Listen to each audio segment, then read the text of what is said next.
जी नमस्कार। आप शिक्षाविद हैं, साथ ही कानूनविद भी हैं और आपके साथ जितने भी लोग हमारे पीछे बैठे हैं ये सभी शिक्षाविद हैं।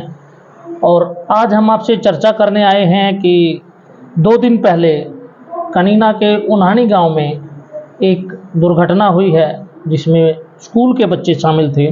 तो उस हादसे के बारे में आपसे जानना चाहते हैं कि उस हादसे का जिम्मेदार कौन है? ये जो घटना हुई है ये बहुत ही दर्दनाक घटना है, लेकिन इस घटना के पीछे अगर हम थोड़ा चले तो जिम्मेवार कौन कौन आदमी है।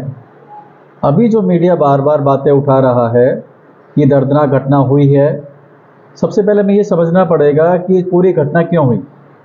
तो इस पूरी घटना के लिए 3 तरह के आदमी जिम्मेवार हैं जो मैं समझता हूँ। सबसे पहले स्कूल प्रशासन, वो पूरी तरह से जिम्मेवार है। दूसरी बात हरियाणा सरकार का प्रशासन, वो जिम्मेवार है। और तीसरी बात जो वहाँ गांव के आदमी हैं जिनके नॉलेज में ये बात थी कि वो ड्राइवर पी के गाड़ी चला रहा है, वो भी उतने ही जिम्मेवार है जितना स्कूल संचालक जिम्मेवार है।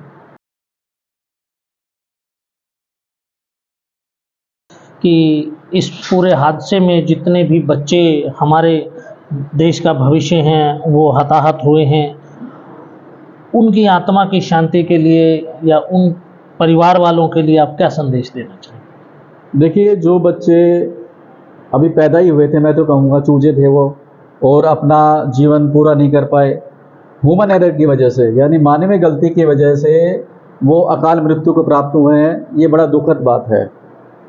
लेकिन मैं खुद अब अगर अपनी बात कहूँ तो मैं भी अभी जुलाई में मुझे मेजर हार्ट अटैक आया और ऑपरेशन के दौरान मेरी भी मृत्यु हो गई थी, मैं डेड हो गया था और तकरीबन 3 मिनट तक मैं डेड रहा। उसके बाद डॉक्टर्स ने कोशिश की, मुझे बिजली के झटके दिए, तो 3 मिनट के बाद मेरी आत्मा वापस आई मेरे शरीर में, और अपनी आत्मा को निकलते हुए मैंने देखा है। और मेरे परिवार को उस 3 मिनट में क्या गुजरी वो मैं समझ सकता हूँ।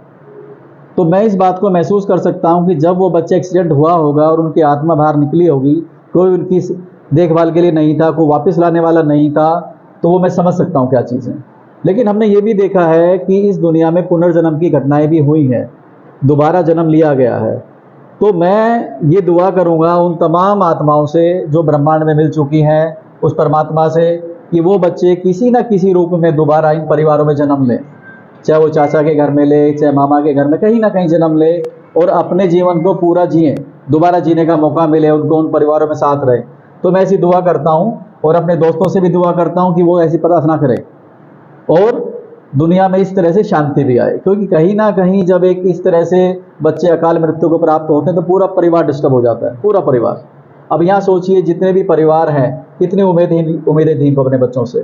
तो हम ये दुआ करते हैं कि वो बच्चे दोबारा आएँ, किसी न किसी रूप में जन्म लें, अपने परिवार में रहें, अपने जीवन को पूरा करें।